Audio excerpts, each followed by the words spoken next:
analizar el impacto de la ley de enemigos internacionales, de enemigos extranjeros que aplica Estados Unidos contra Venezuela en este momento para iniciar una política de persecución, repatriación, violación de los derechos humanos de los venezolanos.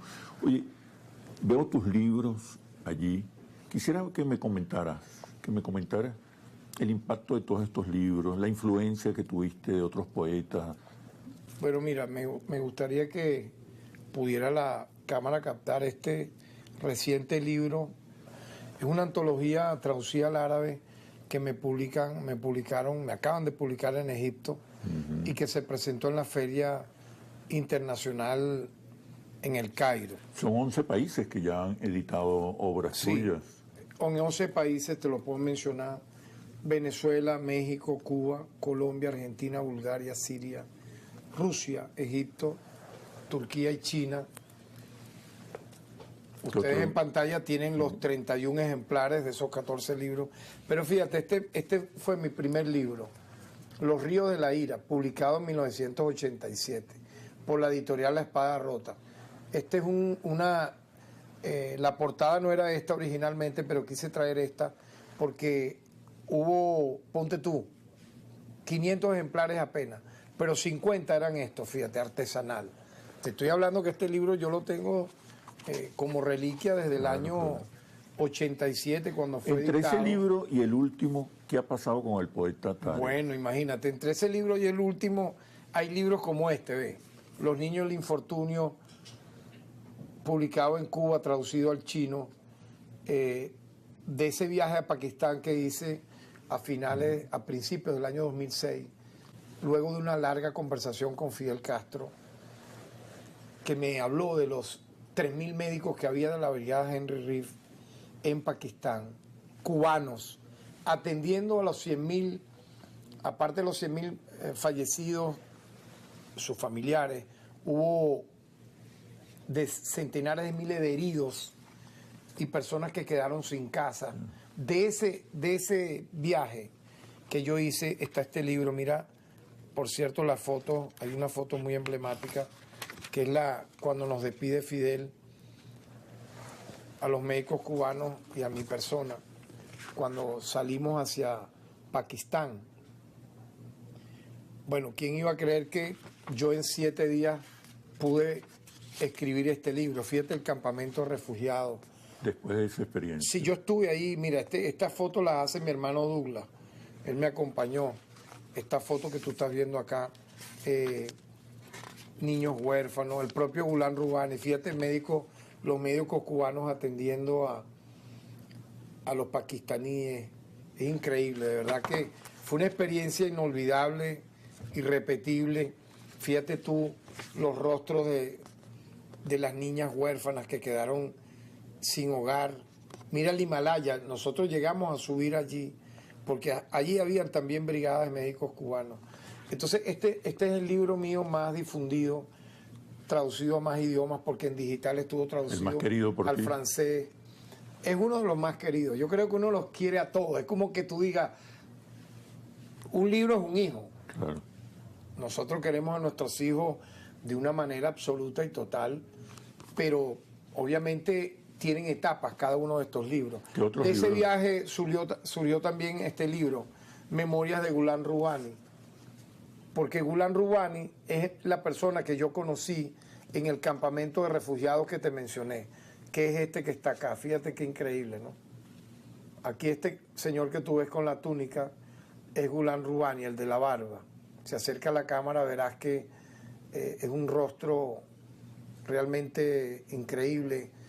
Es una persona que andaba con una túnica, descalzo, había perdido a toda su familia, imagínate, por el terremoto. Y él hablaba así, de una manera que se sentía inocente y a la vez cierto desequilibrio, porque enloqueció producto de esa...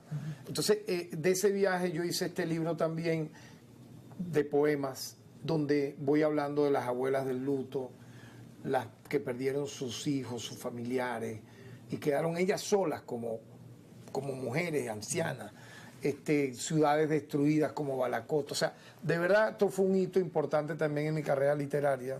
Esto yo lo escribo y publico Niños del Infortunio 2006. En 7 días lo escribí, créeme. Y Memorias de Gulán Rubani, que sale en el 2007, que es una recreación poética de lo mismo, ¿no? Este libro es una antología que me publica Monte Ávila en un paisaje boreal que va de 1984 hasta el 2021, porque aquí hay poemas del 2021. Se puede conseguir este libro en las librerías del sur. Este libro, que también tiene una edición de Monte Ávila Editores, y esta segunda edición es de Badel Editores. Hoguera de una adolescencia intemporal. Esta foto es cuando tenía 30 años. De alguna manera vincula la foto con el momento en que la mayoría de estos textos los escribí. Es crítica literaria, ensayo, crónicas de viaje. Ve que la literatura fue tan importante en mi vida, Chemel, que yo me gano un premio para ir al Festival de Poesía, al Festival de Literatura, se llamaba así, Foro Joven, Literatura y Compromiso. Duró 21 días ese foro. ¿Quiénes eran los que nos daban los talleres y las clases? Premio Nobel de Literatura como Walt Soyinka, José Saramago, Augusto Roa Bastos, Mario Benedetti, Juan Goytisolo. Con ellos nosotros compartimos allí y nos daban la oportunidad de nosotros presentar nuestro trabajo. Yo cuando concurso era de escritores de 15 a 30 años, ya yo tenía publicado, para que sepas, 3 libros. Entonces yo concursé con 3 libros publicados, que era Los Ríos de la Ira, El Hacha de los Santos y Príncipe de Lluvia y Duelo. Por cierto, fíjate, Príncipe de Lluvia y Duelo es la edición original. Se ganó el premio Ramón Sucre en el año 1992 y fue editado, tiene un prólogo de Luis Alberto Crespo. Todos estos libros yo los voy a ir reeditando. Este año va a salir Los Ríos de la Ira reeditado. Este libro, Poemas Selectos, fue publicado en Colombia por Fernando Rendón. Es un libro impresionante para mí, tal vez el más bello de los que he publicado, porque tiene grabados, fíjate tú los grabados que aquí están, originales, ¿no?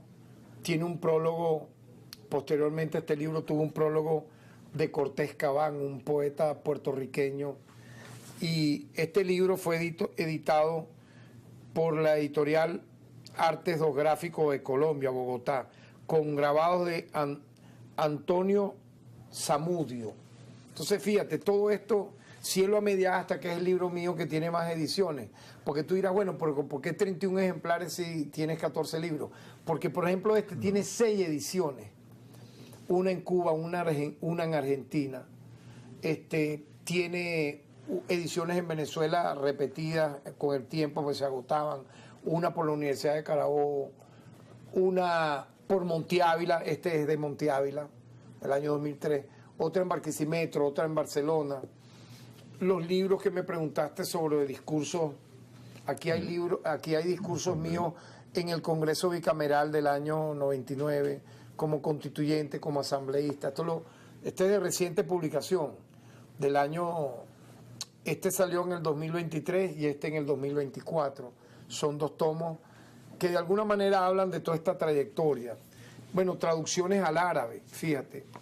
Este fue mi primera traducción al árabe, lo publicaron en Siria en el 2008.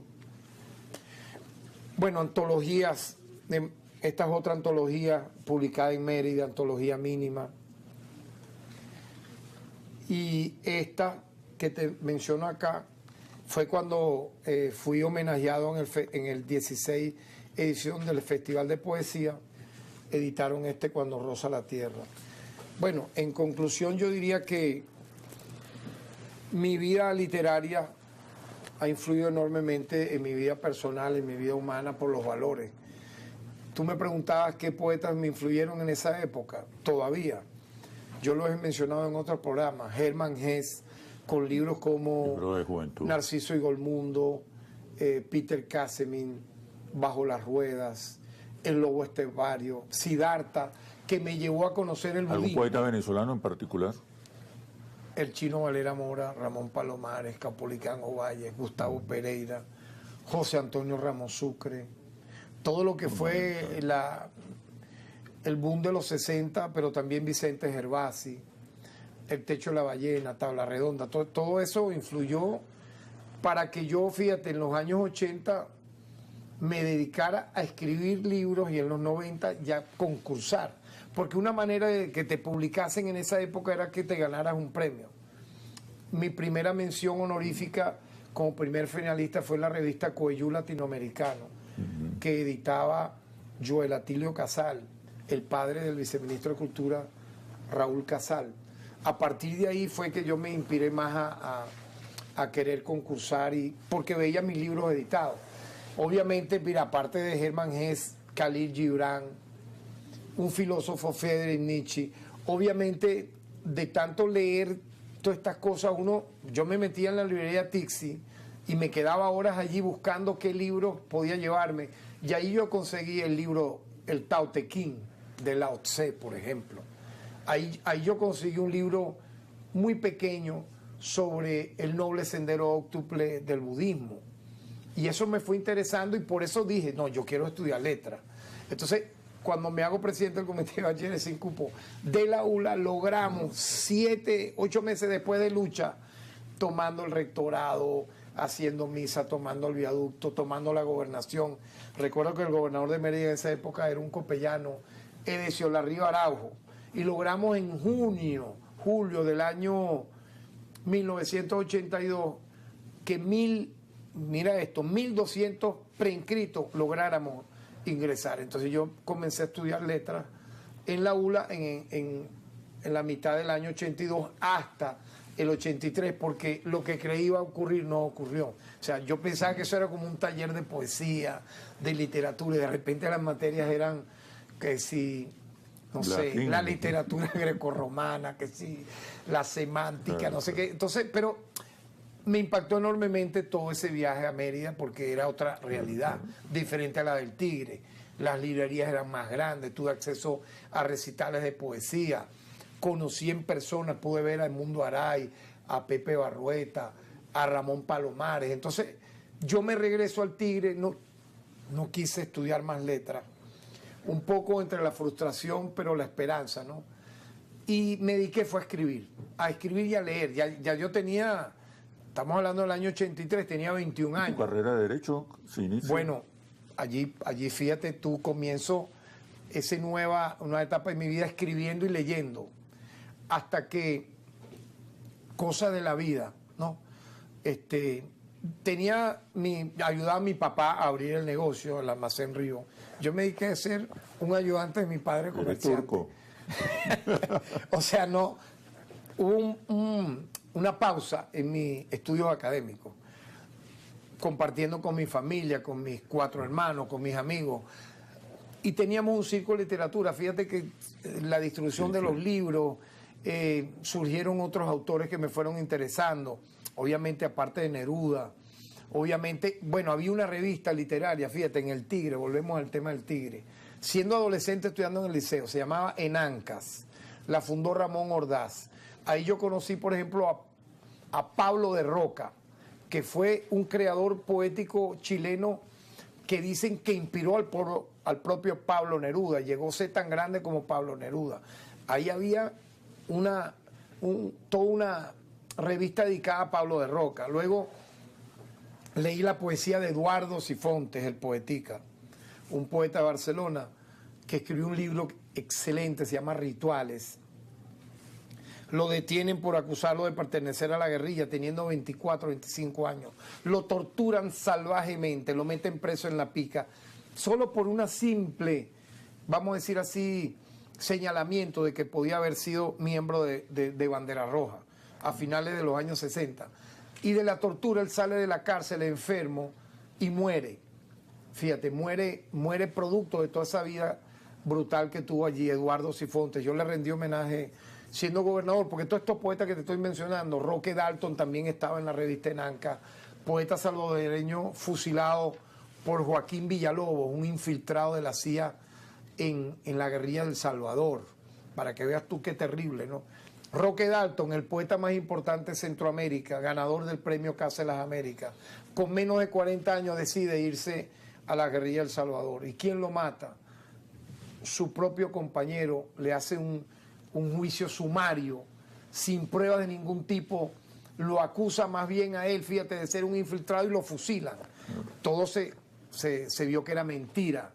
Pero fíjate tú la impunidad. Joaquín Villalobos debió haber estado condenado a la máxima pena, cadena perpetua, y está libre. Se fue a estudiar luego de la pacificación en El Salvador, cuando firman la paz el Frente Farabundo Martí de Liberación Nacional y el gobierno. Se fue a estudiar a Estados Unidos y se convirtió en un asesor de conflictos. Y aquí asesoró a la Mesa de la Unidad Democrática en contra de Chávez, posterior al golpe fascista del 2002, del cual fui víctima. Sí. Mira. Pero fíjate lo interesante de todo. ¿Tú crees que todo esto que te menciono influye en mi carrera, no solo literaria de la que te menciono, sino en mi carrera política?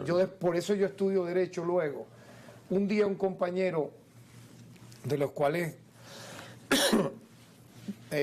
distribuíamos libros, Néstor Tobar, el Tigre, me dice, vamos a estudiar Derecho en Caracas. O sea, venir a Caracas en los años, principios de los 80, créeme que era un peligro, porque era famoso que aquí te mataban para quitarte un zapato Adidas, para quitarte una gorra, para quitarte un lente Ray-Ban, suponte. Te mataban, no es que te robaban, es que te daban un tiro y te robaban la...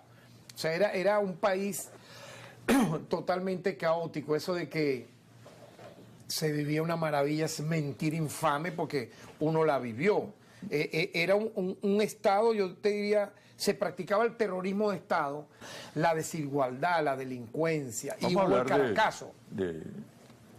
de algunas informaciones, de algunos episodios que han ocurrido recientemente.